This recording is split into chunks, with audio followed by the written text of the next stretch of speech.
Konstantinivka, western Donbass, the front line, one of the most active points on the map of the Russian offensive.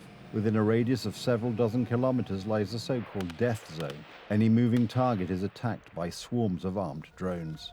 It is here that the attitude of Ukrainian defenders towards a continuing geopolitical game may be seen. Everyone wants peace, but not at any price. Every centimetre of my homeland is important to me, and we are not going to give it up just like that. This is what Moscow is demanding, however, and it is one of the key points of contention in the peace negotiations. The withdrawal of troops and the surrender of Donbass and Luhansk, including areas not currently controlled by the Russians. The Ukrainian command and administration have the same position on not giving up the land. I cannot even entertain such a scenario. All wars end eventually, and of course we hope that ours will end too, and when that happens, a just peace will be established. In my understanding, a just peace is a peace without giving up territory as a precondition. It means stopping at the current line of contact. So pleased to see you.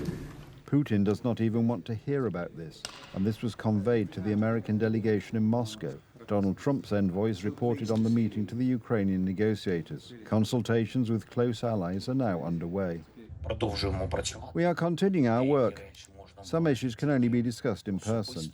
My envoys, Umarov and Natov, will report to me on progress, and I will also talk to European leaders. The Americans are convinced that a breakthrough in the talks is very close. The scale of that war is unprecedented when it comes to regional conflict. The Soviet Union left Afghanistan after losing 18,000. We left Vietnam after losing 58,000. Russia and Ukraine combined have lost over 2 million. Think about that. That is horrific numbers out there. And so we need to get the conflict to an end. President Trump has seen that. President Trump has gone out of his way to talk to people, which is great. However, Washington's direct contacts with Kiev and Moscow are not welcomed in Western Europe, which has been sidelined in the negotiations.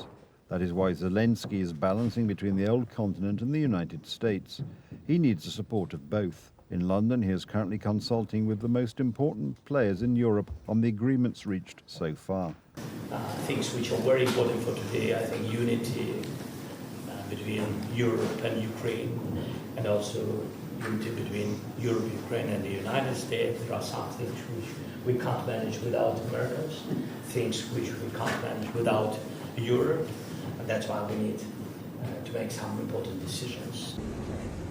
The meeting in the United Kingdom was attended by the President of France, the Chancellor of Germany, and the British Prime Minister. Almost immediately after the plans to organise the summit were revealed, questions arose about the presence of a representative of the Polish authorities at the meeting. As representatives of the Polish President's office emphasised, the format of the meeting is governmental, meaning if anyone should be present, it would be the Prime Minister.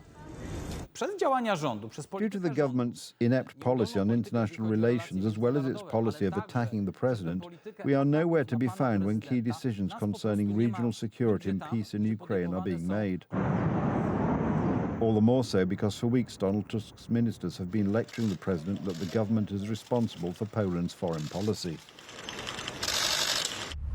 The constitutional role to which the nation has elected you does not allow you to shape Polish foreign policy according to your own whims. The absence of a Polish representative at the table where issues crucial to Polish security are discussed is a major blow, all the more so because Warsaw could have become the representative of the countries of the entire eastern flank. No one expected such determination. No war simulations assumed that Russia would continue its aggression with such a high number of Russian soldiers killed. But the war goes on.